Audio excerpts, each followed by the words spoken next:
37 میں سے 5-7 ایسے فارم ہے جس کا والی وارث ابھی کوئی کھڑا نہیں ہے. اب اس میں بھی ایک بریک آ گئی ہے. Forward block is ready.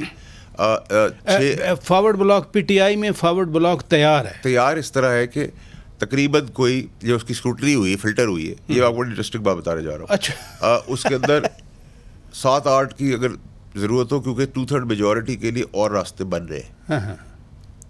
2/3 majority پوری کرنے کے لیے آپ کو صرف ریلائنس ان 41 سیٹس کی نہیں ہے. جی جی جی, ٹھیک ہے. میں آپ کو ایک خبر یہ دے رہا ہوں کہ 2/3 میجورٹی کا بیک اینڈ میں بھی کام شروع ہو گیا ہے. ٹھیک ہے, یعنی 224 2/3 بنتی ہے, اور 224 میں سے 210-12 گورنمنٹ کے پاس ہیں, 10-12 ممبرس چاہیے. وہ بیک اینڈ کہاں سے فل ان ہوگا؟ وہ بیک اینڈ کے اوپر دیکھیں, ہاں جس ملک کے اندر ضمیر بکتا ہو نا پراجا صاحب, اس ملک کے اندر یہ سب چیزیں ناممکن نہیں ہوتی.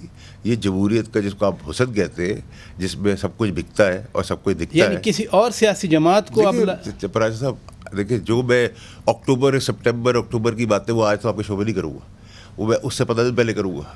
ٹھیک ہے, کیونکہ ویسے سرد موسم ہوتا ہے اکتوبر سپٹمبر, لیکن بہت گرم موسم ہوگا پاکستان کے لیے. سیاسی سپٹمبر اکتوبر گرم ہو جائے گا بہت زیادہ.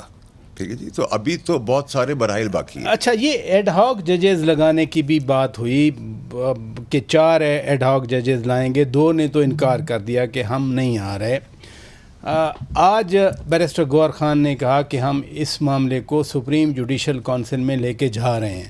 تو کیا 4 ایڈ ہاک ججز ہو جائیں گے پورے جو چیف جسٹس آف پاکستان لگانا چاہ رہے ہیں؟ دیکھیں, یہ میرے لیے یہ اتنا بڑا ایشو نہیں ہے. اچھا, کیونکہ ایک تو آئین کے اندر اس کی گنجائش ہے, بالکل ہے, وہ بالکل آئین واضح ٹھیک ہے, واضح ہے. اچھا, اگر ہوتا ہے نہیں ہوتا ہے, یہ تو گورنمنٹ کی انکمپٹنسی ہے جو یہاں تک یہ سب کچھ ہوا ہے. ٹھیک ہے, آج بھی اگر گورنمنٹ یہ کنفیوژن دور نہیں کری, کبھی بین ہے کبھی بین نہیں ہے, ٹھیک ہے, تو گورنمنٹ کو گرنے سے گورنمنٹ خود ہی اپنے آپ کو گرا دے گی. ٹھیک ہے جی, لیکن اگر یہ ہوش کے داخل لے لے, ان کے پاس بھی وہی سپریم موقع ہے جو عمران خان کو موقع تھا کہ اپنے آپ کو پرفارم کر کے اوپر ایلیویٹ کر جائیں, کیونکہ سیاست تب کوئی کر نہیں رہا. تاثر یہ دیا جا رہا ہے کہ کورٹس اور اسٹیبلشمنٹ آپ نے سامنے تاثر ہے, اور فوج اور پی ٹی آئی آپ نے سامنے ایسے. ٹھیک ہے, لیکن یہ تاثر غلط ہے.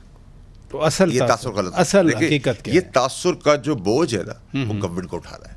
ٹھیک ہے, اگر گورنمنٹ 2 آئینی عہدوں میں سے ایک آئینی عہدے کے ساتھ ہو گئی, ٹھیک ہے, تو بھی بہت فرق پڑ جائے گا. ٹھیک ہے, اور گورنمنٹ کو یہ بوجھ اٹھا رہا ہے, نہ اسٹیبلشمنٹ کا کام ہے, نہ جوڈیشری کا کام ہے, نہ یہ آپ کا کام ہے, نہ یہ میرا کام ہے.